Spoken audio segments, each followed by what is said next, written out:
जोहार एंड जय हिंद दोस्तों। आप लोग कैसे हैं? मेरे ख्याल से अच्छे होंगे, जैसे अपना पेपर से कर रहे होंगे।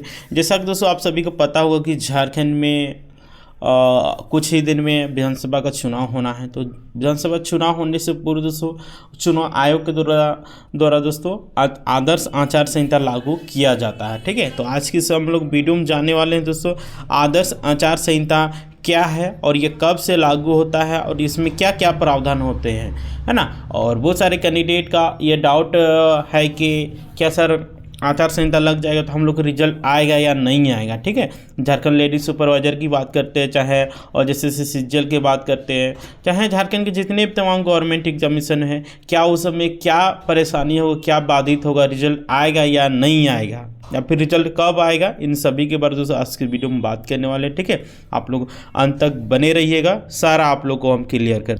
और आज की इस वीडियो में आप लोग को आदर्श आचार संहिता क्या है उसके बारे में एकदम फुल नॉलेज भी मिल जाएगा। ठीक है, इसके बाद आप लोगों को कहीं और वीडियो देखने की भी आवश्यकता नहीं पड़ेगी। ए टू जेड आप लोग आदर्श आचार संहिता के बारे में आप लोग को सारा बतलाएंगे। ठीक है, तो आप लोग अंत तक बने रहिएगा और इस वीडियो को शेयर कर दीजिएगा। तो चलिए हम लोग सबसे पहले जानेंगे आदर्श आचार संहिता है क्या। ठीक है, तो देखिए देश में स्वतंत्र और निष्पक्ष चुनाव कराने के लिए चुनाव आयोग कुछ नियम बनाता है। ठीक है, चुनाव आयोग के इन्हीं नियमों को आचार संहिता कहते हैं। लोकसभा या विधानसभा चुनाव के दौरान इन नियमों का पालन करना सरकार, नेता और राजनीतिक दलों की जिम्मेवारी होती है। ठीक है, देखिए भारत में या फिर झारखंड में, ठीक है, और विधानसभा का चुनाव होता है झारखंड में, लोकसभा की भी होता है। तो चुनाव आयोग द्वारा कुछ नियम बनाया जाता है, उसी नियम को आदर्श आचार संहिता कहा जाता है। और ये नियम का पालन सरकार और नेता और राजनीतिक दलों को करना जरूरी होता है, नहीं तो उनके खिलाफ कानूनी कार्रवाई किया जाता है।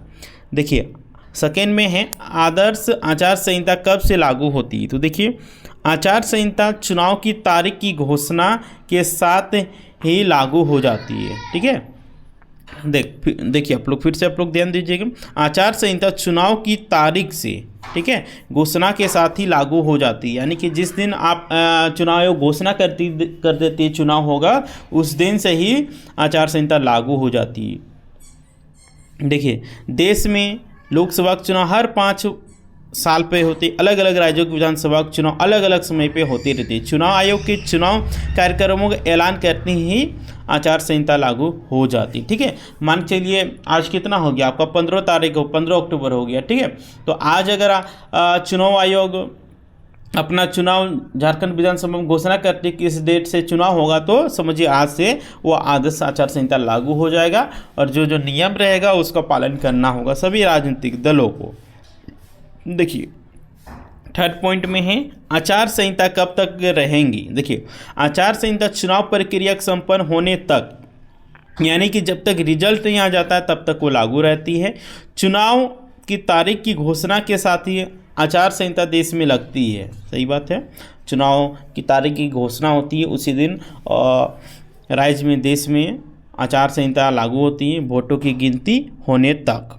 देखिए आचार संहिता का मुख्य नियम क्या है, तो उसका नियम आप लोग जान लीजिए, ये भी आप लोग को जानना और बहुत ही ज़रूरी है। ठीक है, तो देखिए चुनाव आचार संहिता लागू होने के बाद कई नियम भी लागू हो जाती है, इनकी अवहेलना कोई भी राजनीतिक दल या राजनेता नहीं कर सकता है।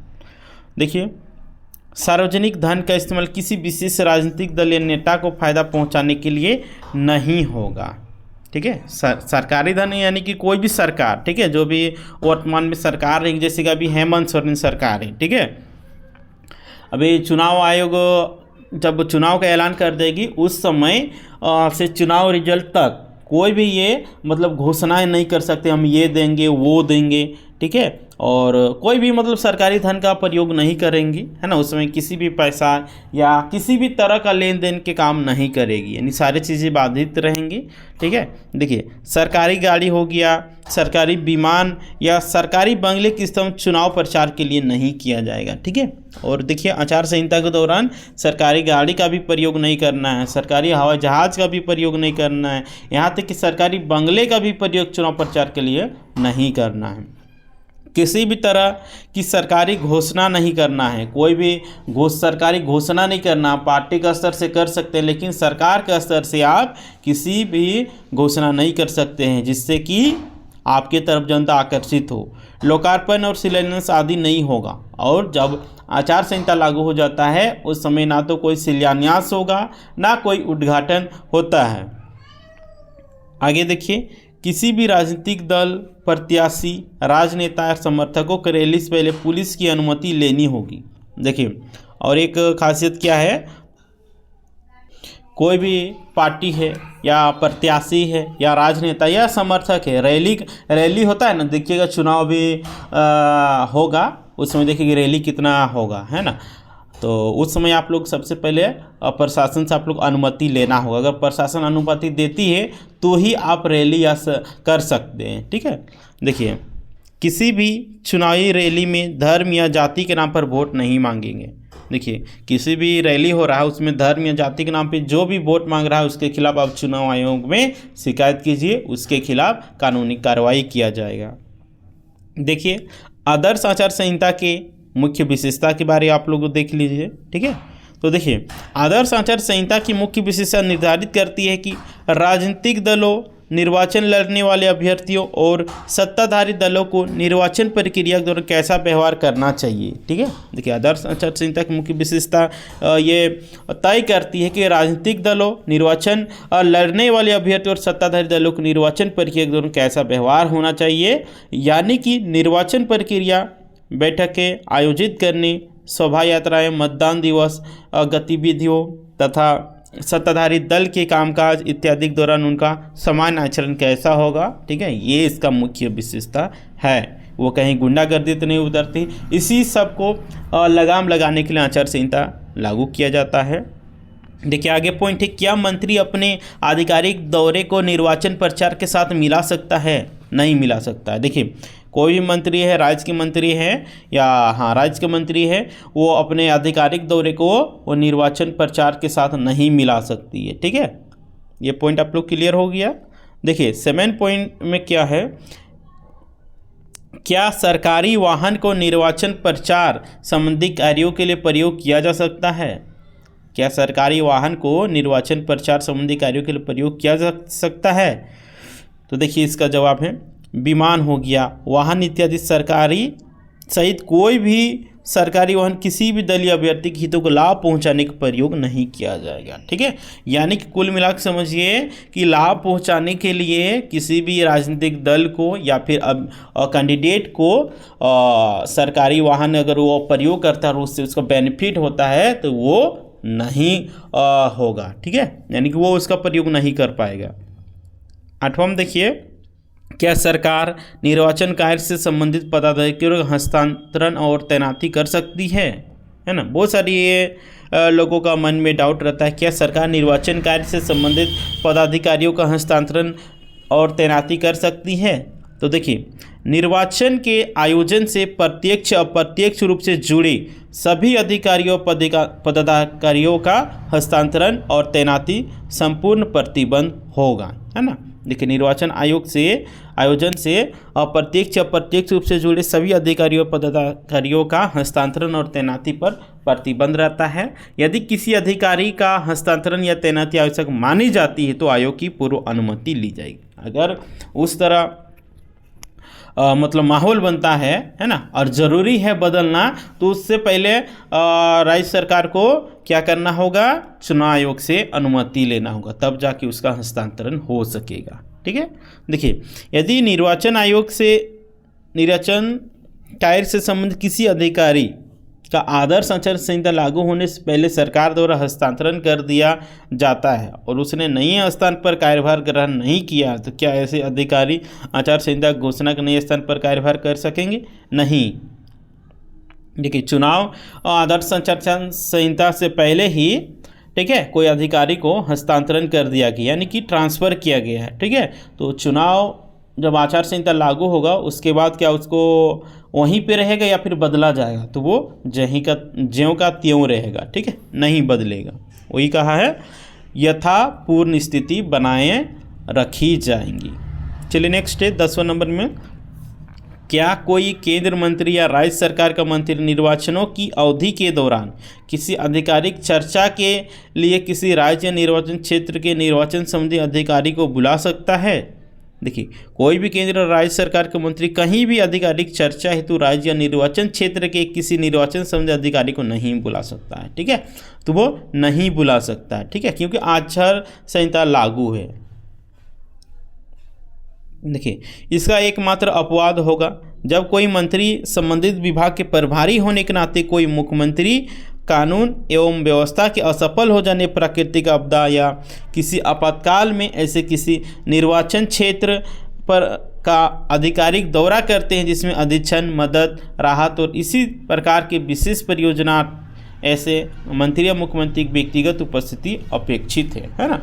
देखिए, अपवाद में कोई मतलब घटना घट गया, आपदा आ गया, तो उस स्थिति में वो मंत्री कर सकता है। ठीक है, देखिए, यदि कोई केंद्र मंत्री या पूर्णतः आधिकारिक कार्य से दिल्ली से बाहर दौरा कर रहे हैं जिसे लोकहित में टाला नहीं जा सकता, तो उस मंत्रालय विभाग के संबंधित सचिव से इस आशय को प्रमाणित करने का एक पत्र संबंधित राज्य के मुख्य सचिव को भेजने के साथ उसकी एक प्रति निर्वाचन आयोग को भी भेजनी होगी।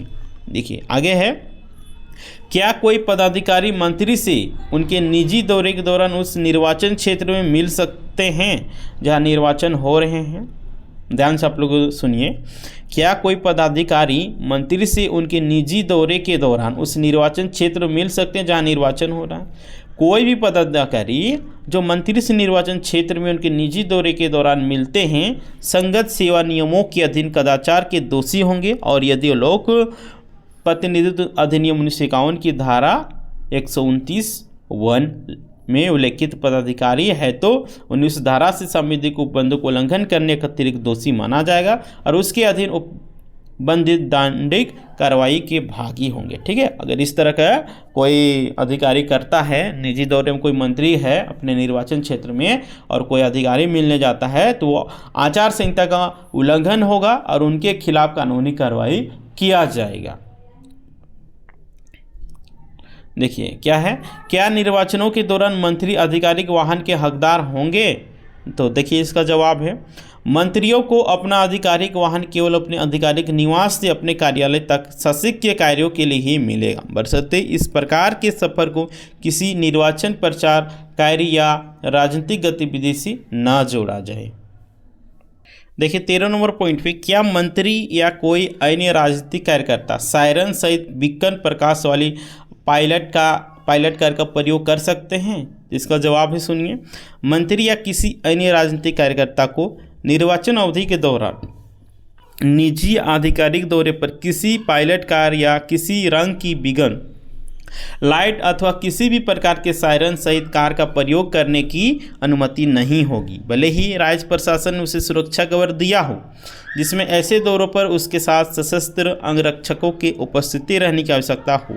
यह निषेध सरकारी और निजी स्वामित्व वाले दोनों प्रकार के वाहनों पर भी लागू होगी। यानी कि सायरन कोई भी चुनाव जब आचार संहिता लागू हो जाएगा उस समय कोई भी नहीं बजा सकता है। ठीक है, चलिए आगे है, क्या राजनीतिक कार्यकर्ताओं के निवास स्थान पर इफ्तार पार्टी या ऐसी कोई अन्य पार्टी आयोजित की जा सकती है जिसका खर्चा सरकारी कोष से किया जाएगा? नहीं, ऐसा कभी सरकारी पैसा से खर्चा नहीं किया जाएगा। तथापि कोई व्यक्ति अपनी निजी क्षमता और अपने निजी निवास स्थान पर ऐसी पार्टी का आयोजन करने के लिए स्वतंत्र है। कोई भी अपना घर में पार्टी करने के लिए वो आज़ाद है, लेकिन सरकारी खर्चा से नहीं। क्या सत्ताधारी पार्टी की संभावनाओं को बढ़ावा देने के लिए उपलब्धियों के संबंध में सरकारी कोष की लागत पर विज्ञापन जारी करने पर कोई प्रतिबंध है? तो देखिए, हाँ, कोई भी सरकारी पैसे से चुनाव के समय कोई विज्ञापन जारी नहीं कर सकता। ठीक है, देखिए, निर्वाचन अवधि के दौरान प्रिंट और इलेक्ट्रॉनिक मीडिया में सरकारी कोष की लागत पर पार्टी की उपलब्धियों के संबंध में विज्ञापन और सरकारी जनसंपर्क मीडिया के दुरुपयोग पर निषेध रहेगा, यानी कि रोक रहेगा। आगे है, क्या केंद्र में सत्ताधारी या राज्य सरकार की उपलब्धियों को प्रदर्शित करने वाले होर्डिंग विज्ञापनों की राजकोष की लागत पर जारी रखा जा सकता है? कदापि नहीं। यानी कि कुल मिलाकर समझिए कोई भी सरकारी धन का प्रयोग किया ही नहीं जाएगा। प्रदर्शित किए गए इस प्रकार के सभी होर्डिंग, विज्ञापन इत्यादि संबंधित पदाधिकारियों द्वारा तुरंत हटा दिए जाएंगे। इसके अतिरिक्त अखबारों और इलेक्ट्रॉनिक मीडिया सहित अन्य मीडिया पर सरकारी राजकोष के खर्चे पर कोई विज्ञापन जारी नहीं किया जाएगा। अगर ऐसा किया जाता है तो लोग के खिलाफ कानूनी कार्रवाई किया जाएगा।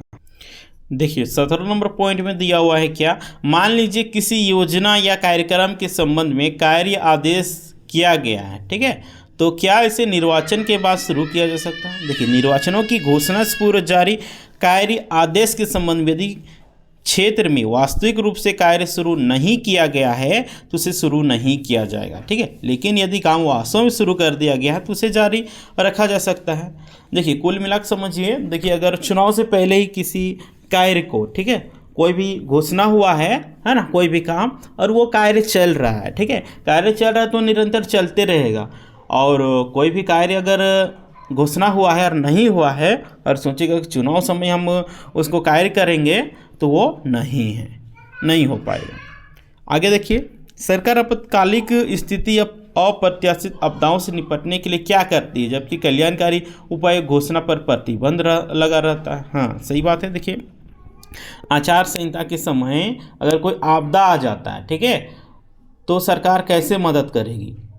उस समय तो सरकारी धन पे प्रतिबंध रहता है, रोक रहता है। तो देखिए आपातकालीन स्थिति या अप्रत्याशित आपदाओं या यथा सूखे, बाढ़, महामारी, अन्य प्राकृतिक आपदाओं से निपटने अथवा वृद्ध जनों तथा निःशक्त इत्यादि हेतु कल्याणकारी उपाय करने के लिए सरकार आयोग का पूर्व अनुमोदन ले सकती है तथा सरकार को आडम्बरपूर्ण समारोह से पूरी तरह से बचना चाहिए और सरकार को ऐसी कोई भी परिस्थिति उत्पन्न करने की अनुमति नहीं होनी चाहिए कि सरकार द्वारा ऐसे कल्याणकारी उपाय या सहायता या पुनर्वास कार्य किसी अंतर्निहित उद्देश्य से किए जाएं।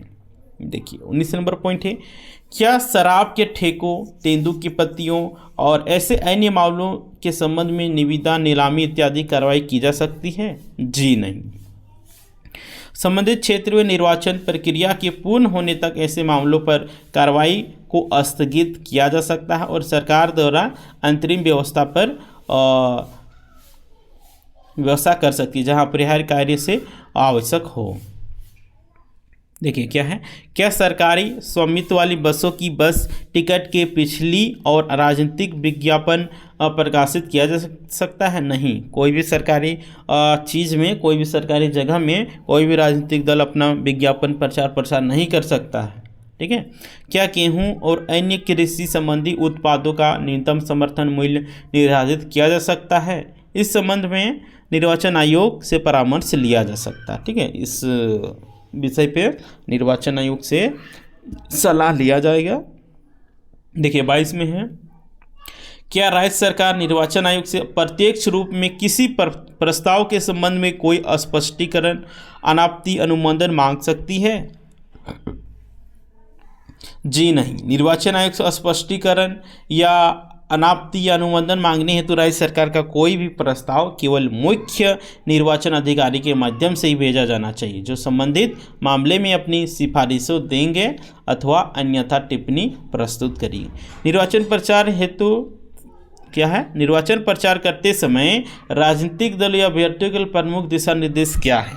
तो देखिए इसको जानना बहुत ही जरूरी है क्योंकि चुनाव है ना। अगर कोई भी राजनीतिक दल या पार्टी इसका उल्लंघन करता है, आप लोग चुनाव आयोग में डायरेक्ट शिकायत कीजिए, वो सब एकदम भीतर चला जाएगा।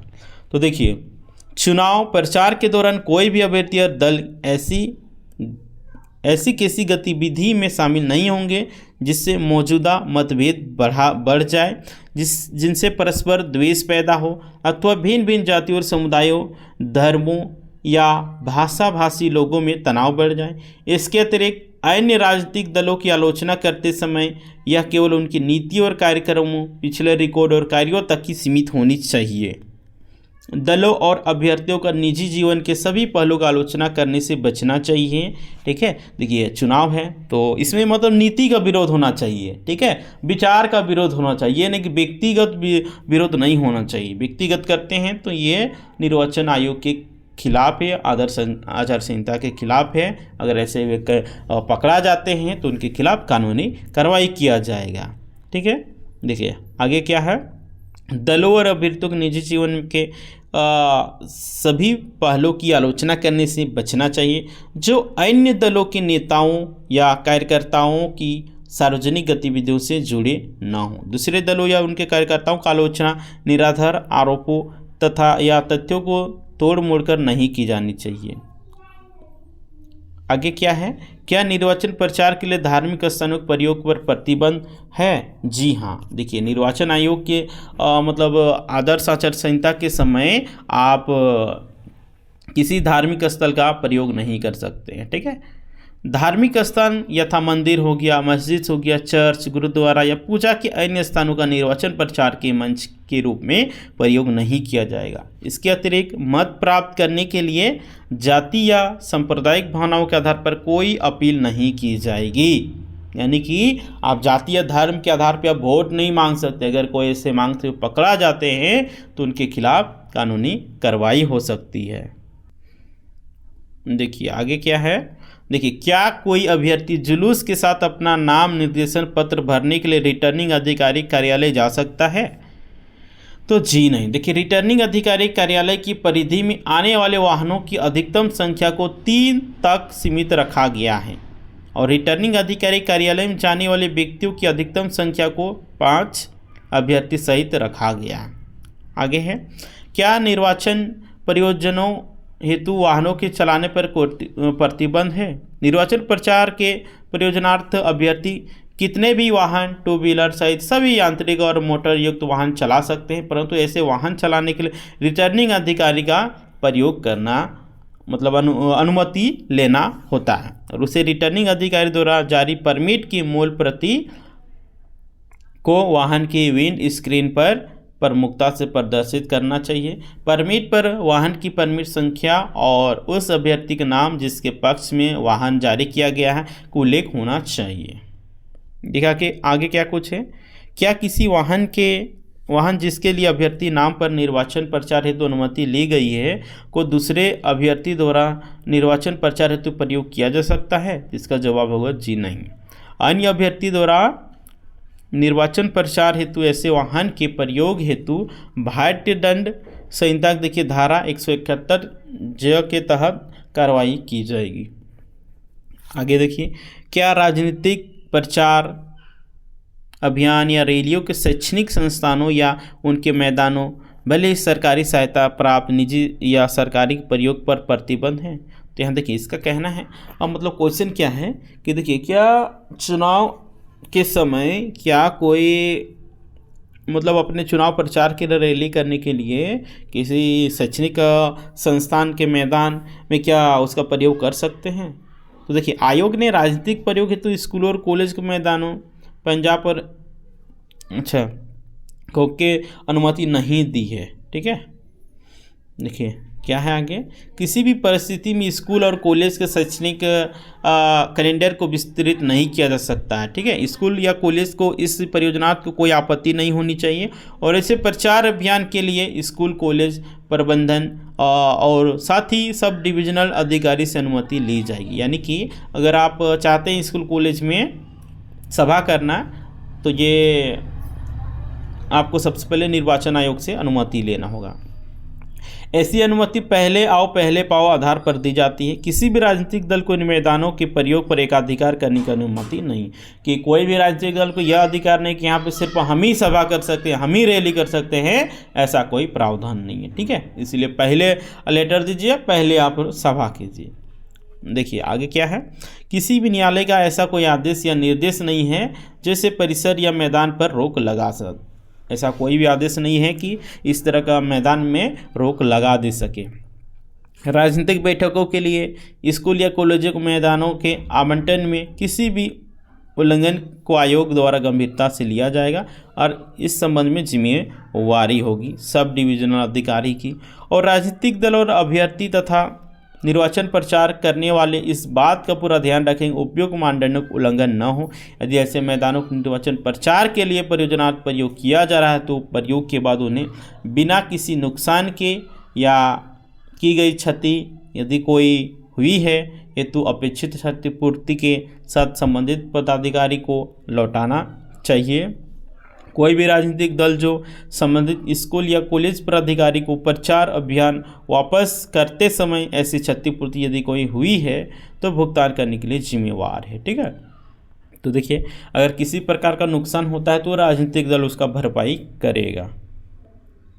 आगे क्या कुछ है, राजनीतिक दलों या अभ्यर्थियों द्वारा सरकारी एयरक्राफ्ट, हेलीकॉप्टरों, सार्वजनिक क्षेत्र के उपक्रमों सहित कोई लेने के लिए कोई नियम है। जी हाँ, राजनीतिक दलों या अभ्यर्थियों को सरकारी विमान, हेलीकॉप्टर या प्राइवेट कंपनियों के एयरक्राफ्ट, हेलीकॉप्टर को किराए पर लेने की अनुमति देते हैं निम्नलिखित शर्तों के अनुसरण किया जाना चाहिए। पहला है, सत्ताधारी दल और अन्य दल निर्वाचन लड़ने वाले अभ्यर्थियों के बीच कोई मतभेद नहीं होना चाहिए। दूसरा है, इसका भुगतान राजनीतिक दलों या निर्वाचन लड़ने वाले अभ्यर्थियों द्वारा किया जाएगा जिसका उचित रिकॉर्ड रखा जाएगा, है ना। जो भी किराया लगेगा वो राजनीतिक दलों के द्वारा लिया जाएगा। थर्ड है, सभी के लिए दरें और निबंधन व शर्तें एक समान होंगी। सभी के लिए जो दर रहेगा वो एक ही रहेगा। आगे देखिए क्या कुछ है, वास्तविक आवंटन हेतु पहले आओ पहले पाओ आधार पर होना चाहिए।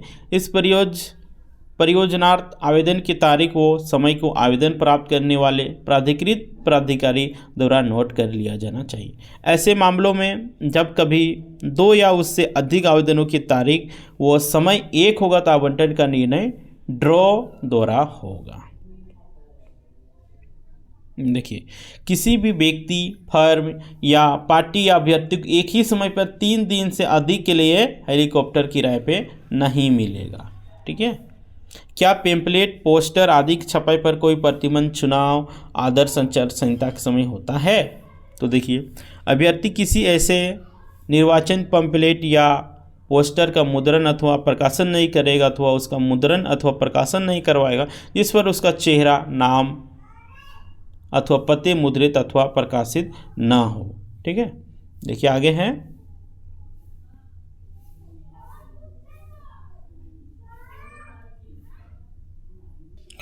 तो दोस्तों अब हम बात करते हैं क्या आचार संहिता लागू हो जाएगा उसके बाद क्या एग्जामिनेशन होगा या फिर नई विज्ञापन आती है या नहीं आती है। ठीक है, और रिजल्ट जारी होता है या नहीं होता है। ठीक है, और डॉक्यूमेंट वेरिफिकेशन होता है या नहीं होता है, इसके बारे में बात करें। तो दोस्तों देखिए, जब आचार संहिता लागू हो जाता है तो उस समय कोई भी नई नियुक्ति, ठीक है, कोई भी नई नियुक्ति के लिए विज्ञापन नहीं आएगा। ठीक है, कोई भी नियुक्ति के लिए नया विज्ञापन नहीं आएगा। ठीक है, और रिजल्ट जारी होता है कि नहीं होता है, तो देखिए आप लोग बता देना चाह रहे हैं, आचार संहिता लागू हो जाएगा उसके बाद आप लोग का कोई भी रिजल्ट जारी नहीं होगा।